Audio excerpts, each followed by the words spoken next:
I've never connected to anything more. I've never been like, that's exactly what I want to do.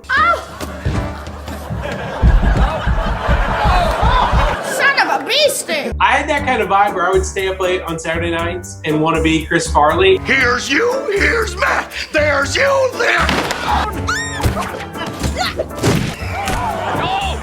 The second you try to dissect comedy and start trying to analyze it, it's not going to be funny anymore. This is the AV Club's Why We Love, an examination into the sometimes subconscious reasons we're drawn to our pop culture obsessions. With the 20th anniversary of Jackass on the horizon, we decided to fall face first into physical comedy. Why exactly do we love to watch people take a pie in the face or a kick in the nards? This is why we love physical comedy. I think that there's a line, right? Like if you're talking about would I laugh if my grandmother fell over at the sink? No, not funny.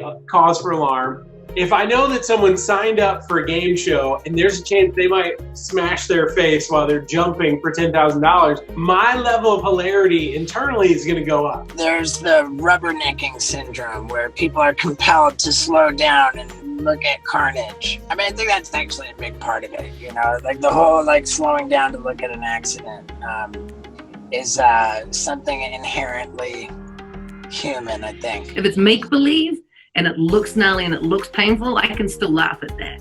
But when I'm watching all these kook things on Instagram and whatever, and some windsurfer and they catch the wrong current and they're like 5 miles up and they flip, you know, that's hilarious. But if I see the impact and they land funny and I'm like, I know what that feels like. I feel it in my body and I'm just like, that guy definitely broke his spine, you know, like, it ceases to be funny for me at that point. See that? Oh! Stooges are so universal because, first of all, the kind of problems that they face are fairly common, but the fact that we feel superior to them because they're so stupid and so inept at times, and slapstick and pratfalls are definitely a part of that. It diminishes people, really. There's a lot of sadism in humor, really, and why we find things funny. Slapstick, pratfalls, physical comedy, when done well, in the eyes of the audience, have that idea of an attack, of a threat that is simultaneously safe or harmless. The ideal form of comedy has this sort of sweet spot where there's just enough wrong and just enough okay. And that creates that delightful response. Basically, all the things we find funny are examples of like how the human body is not working efficiently or the human brain is not working efficiently to get like really, really deep and make something unfunny and not just enjoy it. But I think, you know, the way Buster Keaton did it, he did his own stunts, as I'm sure you know, and was severely injured by a lot of his stunts. And that's not the only reason I really like him and connected to him, but it's a big reason because I'm really into, when I direct stuff and when I write stuff, I'm really into practical effects, probably because of Buster Keaton. But I just think it also probably has to do with another dorky thing I like, which is magic.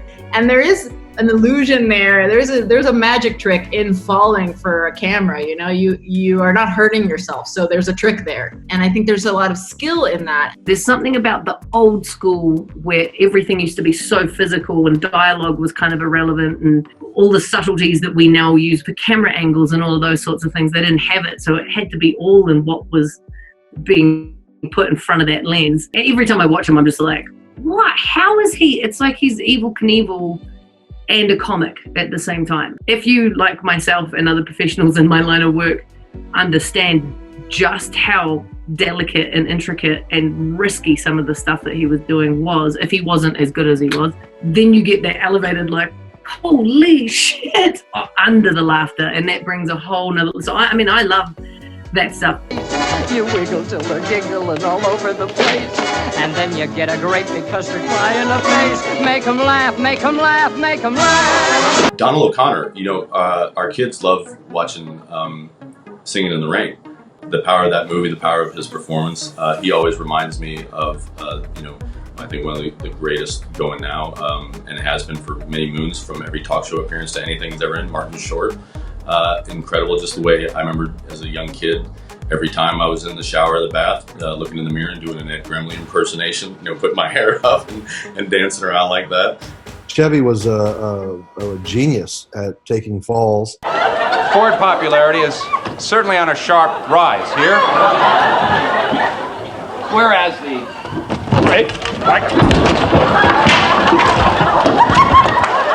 For me, growing up, my gold standard was Chris Farley falling through the coffee table as Matt Foley, the motivational speaker. I don't know if in my life I had seen something that made me laugh in that kind of way. I can't tell you how many times I would tell people I lived in a van down by the river because I just thought it was amazing. Hey, look at this!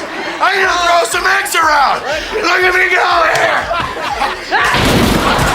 here! When Chris Farley crushed the coffee table because he got all worked up, that was timed beautifully, in my opinion. My options were limited.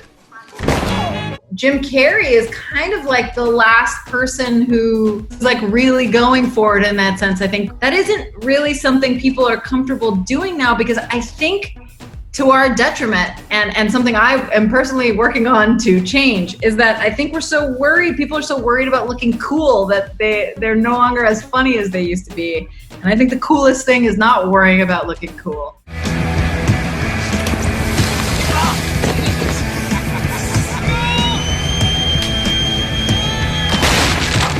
I was always a huge Jackass fan.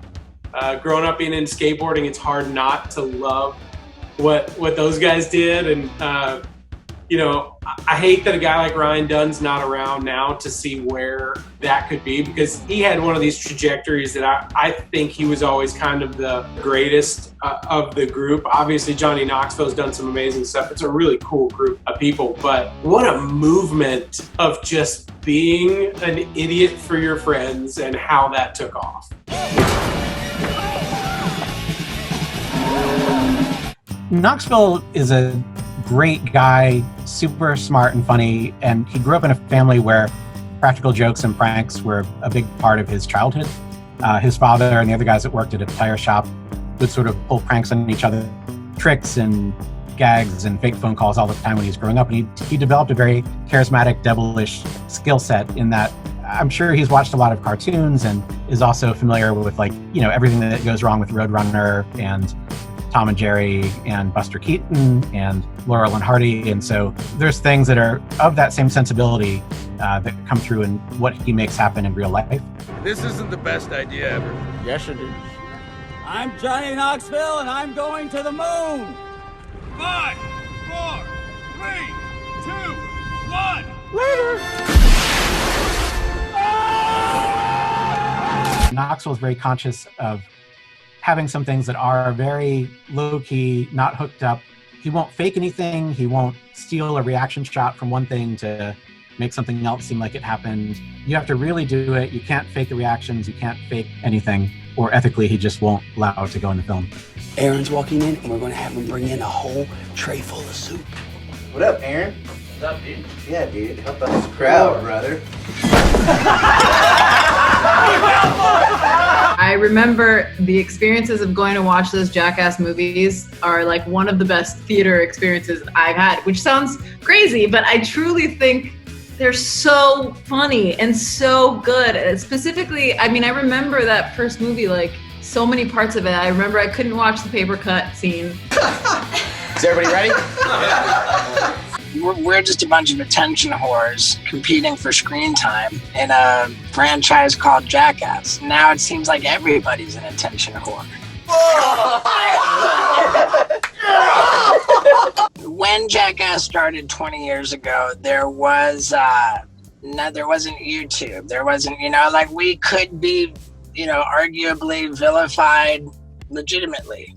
We were a bad influence. Kids were distinctly copying us, and they were showing up in the hospitals all over the place. So yeah, the outrage I think was on some level justified back then. But since then, now everybody's got a video camera in their pocket. There's YouTube. There's so much of this all around us that I don't think that there's a legitimate finger to point at us for being a bad thing anymore. Sure, we might have played a role in getting the ball, in motion. But back then when it was happening, I was indignant. I said, I've worked hard to become professional, and it's not Tony Hawk's fault every time a kid falls off a skateboard.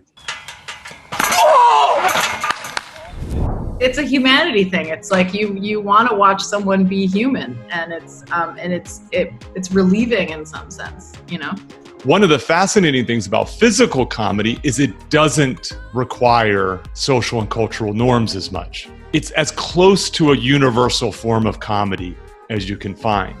It's why if you watch Buster Keaton YouTube clips, it's still tremendously entertaining. There's very little language. They play on sort of classic tropes that are still kind of relevant today. It's not surprising to me that the prankster, the joker, the class clown, the folks who lean into the physical still have a shot, whether it be today or long ago.